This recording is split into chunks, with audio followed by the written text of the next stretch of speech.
Alamin natin report mula kay Aris number 14. Let Narciso, please come in. Miss Let. Lakay, Sister L, nagkaroon ng high-level regional dialogue ang Pilipinas at Cambodia para paigtingin ang kooperasyon kontra sa mga sindikato ng trafficking, forced labor sa scam hubs at tiyakin ang border security. Ayon sa palasyo, nagpalitan ng best practices ng Pilipinas at Cambodia sa paglaban sa human trafficking at iba pang uri ng criminal activities na nakaapekto sa dalawang bansa. Ang delegasyon ng Pilipinas ay binubuo ng mga miyembro ng Interagency Council Against Trafficking at Department of Justice na nakipagpulong sa kanilang counterparts mula sa Cambodia National Committee for Counter-Trafficking. Muli namang nagbabala ang mga ahensya ng gobyerno sa publiko na huwag magpadala sa mga online job offers sa ibang bansa dahil marami ng mga Pilipino ang naging biktima ng online scam syndicates.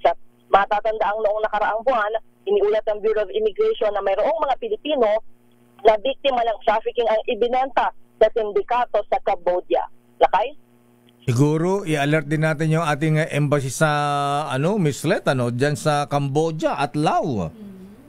Oo, Lakay, ang naging problema kasi nabibiktima na tapos nare-rescue, so nire-repatriate na lang. Pero sana, maiwasan na yung ganoon. Mm-hmm.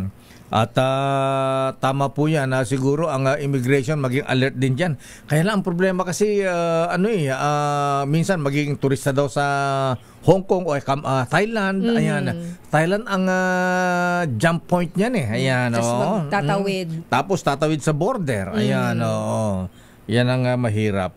Anyway, so anong sabi ng Pangulong Marcos kay Anton Lagdameo? Bakit iba na lang? Change topic. Parang ang layo. Sabi ni Miss Let, wait lang. Parang connect? Malayo ba? Hindi yata coordinated. Nakikita mo sa Malacanang ang Special Assistant to the President Anton Lagdameo, Miss Let? Wala kasi masyadong event nitong nakaraan Lakay si Presidente, kaya hindi pa ulit. Pero madalas kasama niya naman sa mga event. Noong Sabado, kasama ba dun sa Thanksgiving dun sa headquarters ng Alyansa sa EDSA? Ang nakita lang kasi namin Lakay ay yung campaign manager, si Kong Toby, kasi nga sinamahan niya si Presidente nung humarap sa media para magpasalamat. Pero yung at si Senator Lito Lapid, ayan, dumaan din siya doon. Pero yung iba ay hindi namin nakita kasi nakahiwalay sila Lakay. Bakit gano'n? Si Senator Lito Lapid lang daw yata ang dumating sa Thanksgiving. Asan yung ibang taga-alyansa? Ay kasi Lakay, di ba araw din ng proklamasyon. So, baka may kanya-kanya rin silang plano para sa kanilang pamilya. Hindi, una naman yung proclamation bago yung Thanksgiving. Oo, yung proclamation, alas 3 nag-start yun eh. Oo. Ayan. Katatapos lang, hiwalay na. So, Supremo lang pala ang nagpunta. Yung nakita namin, so hindi namin alam kung yung iba ay dumating rin kasi nga hindi sila nakahalo sa amin Lakay eh. Yung batang Diyos dado makapagal lang ba ang pro Marcos ngayon? Anyway, teka muna, ba't nadadama itong si Masukat? Ayan, si Elaine Masukat. Ano bang sinusukat nito? Siya pa ng PMS chief? Di ko naman bago yan. Hindi ko masyadong hindi masyadong narin yung dati palang administrator ni Kong Toby sa nabotas siya na. Yan po ang PMS secretary ngayon? Talaga ba? Hindi rin alam pala. Ikaw talagang Malacanang press ko. Ang dami mong dinalalaman, ha? Ayan, mukhang mahina ang communications dyan sa PCO ngayon, ha? Ayan, yan ang mahirap talaga pagka walang alam eh. Ay, walang alam. Kasi daw Lakay, sabi ni Miss Let, hindi siya masyadong nagbububuit. Hindi, sabi ng mga taga Malacanang press ko the less information, the better.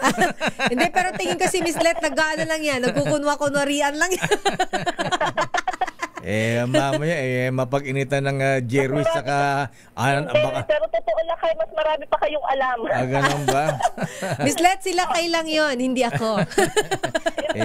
Alam mo na mga bubit natin ngayon sa Malacanang, yung hindi nyo inire-report sa Malacanang press corps, sa akin inire-report. Oo, kasi lang kayo, syempre yung mga nire-report namin mga official statement, mga ganyan. Kailangan may reliable source. Yung mga official statement, walang kakwenta-kwenta. Kaya ingat ka rin sa pagtatanong sa presidente, ha? Ayan, baka maiban ka sa Malacanang, ha?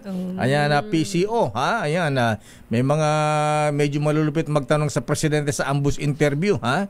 Ayan, inaalis sa Malacanang press corps, kaya ingat ka din, ha? Matitindi ang puot ng mga tao dyan, ha? Sa PCO, ayan, Sabi ni Miss Let, para safety na lang ako magtatanong. Hindi, iniisip mo kasi parang bihira naman kasi yung ambush interview kay Presidente recently, Lakay. Ganun ba? Napapaisip si Miss Let. Lakay, alam mo na, i-chika mo na lang kay Miss Let para di siya napapaisip. Sige na nga, sige. Antayin na lang natin kung ano mangyari kay Secretary Anton Lagdameo. Ayan, At binabati ni na Governor Pax Ali Mangudadato, ha?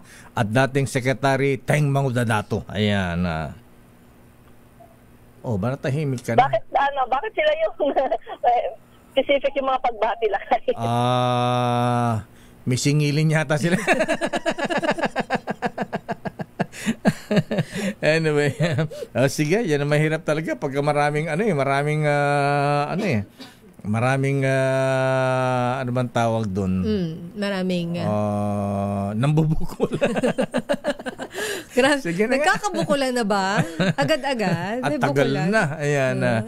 Kakatapos lang ng election, may bukulan na naman. Hindi. Before and during and after. Ayan. Okay.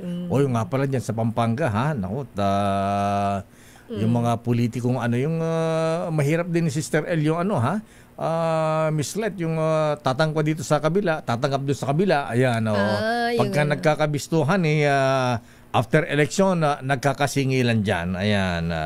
So, sana huwag magkaroon ng bloodbath dyan. Huwag naman sana. Politics lang yan. Okay, so ano pa schedule ng Pangulong Marcos ngayong araw ng Lunes, Miss Let?